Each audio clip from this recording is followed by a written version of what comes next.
Hello everyone, Russia is one of the three countries with a nuclear triad. This concept implies that the state has the ability to deliver nuclear strikes from land, from underwater, and from the air. Only the US and China have similar weapons systems. From the ground, Russia's security is ensured by intercontinental ballistic missiles and sea and underwater-based missiles. In the air, by strategic bombers Tu-160, which have the nickname White Swan. The Tu-160 of the Russian army is considered the largest, fastest, and most powerful combat aircraft in the world. It was designed to destroy the most important targets in remote military areas and geographical regions. So what has made this aircraft so powerful? Please join us in this video to find out more. But before we get into the main content of the video, don't forget to subscribe to our channel to receive the latest videos from us. We only wish to accompany your journey. 40 years ago, the first flight of the prototype strategic bomber Tu-160 White Swan took place. A year later, the Soviet industry began equipping this legendary aircraft for the army. According to its capabilities, the Tu-160 was comparable to its American competitor B-1 Lancer and still retains the position of the largest and most powerful long-range bomber in the world. With the recent modernization and continued production, the White Swan Tu-160 has been revived. According to experts, providing the army with upgraded new equipment will significantly increase Russia's long-range aviation capabilities. On December 18, 1981, the prototype of the supersonic bomber Tu-160 took off for the first time, marking a breakthrough in development for the Soviet aviation industry.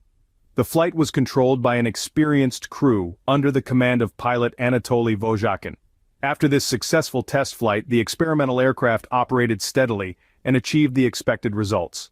3 years later, Vozhakin received the title of Hero of the Soviet Union for mastering the new military equipment.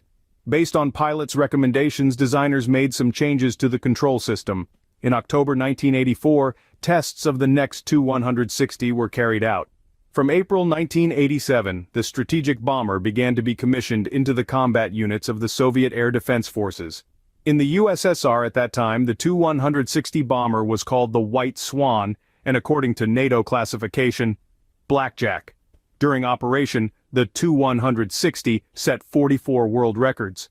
Currently, the Tu-160 of the Russian army is considered the largest, fastest, and most powerful combat aircraft in the world. According to the Russian Defense Ministry, it was designed to destroy the most important targets in remote military areas and geographical regions. With swept variable geometry wings, the Tu-160 is designed for supersonic flight. The main materials are titanium alloys, heat-treated steel, and composite materials. The Tu-160 is equipped with a specially designed advanced refueling system. Experts believe the need for this type of bomber during the Cold War was determined by many factors related to the development of technology in the Soviet industry. By launching the Tu-160 project, the USSR sought to respond to the US developing the first supersonic bomber B-1 Lancer in 1974.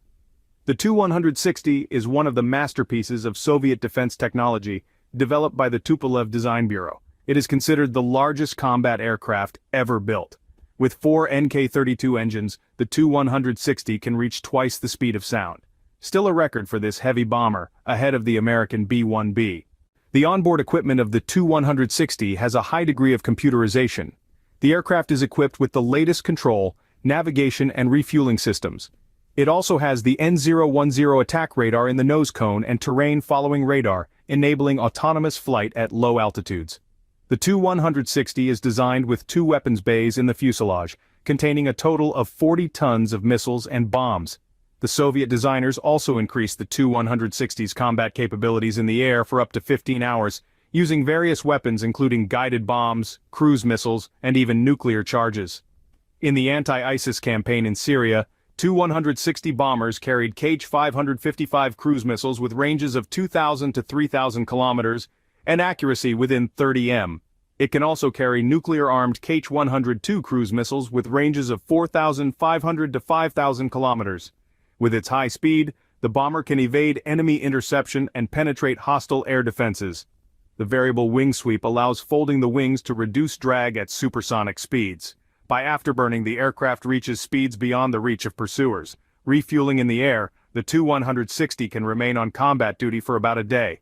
In September 2020, a Tu-160 set a new world record by staying airborne for 25 hours and covering over 20,000 kilometers. In recent years, the Tu-160 is undergoing a second rebirth. In 2015, Russia decided to resume production at the Kazan plant, with new bombers designated Tu-160M2. Existing bomber regiments are also undergoing modernization, with updated aircraft designated Tu-160M. The updated versions have new engines, radars, avionics, and communications. With the revival of these strategic bombers, Russia aims to bolster its position in global military aviation.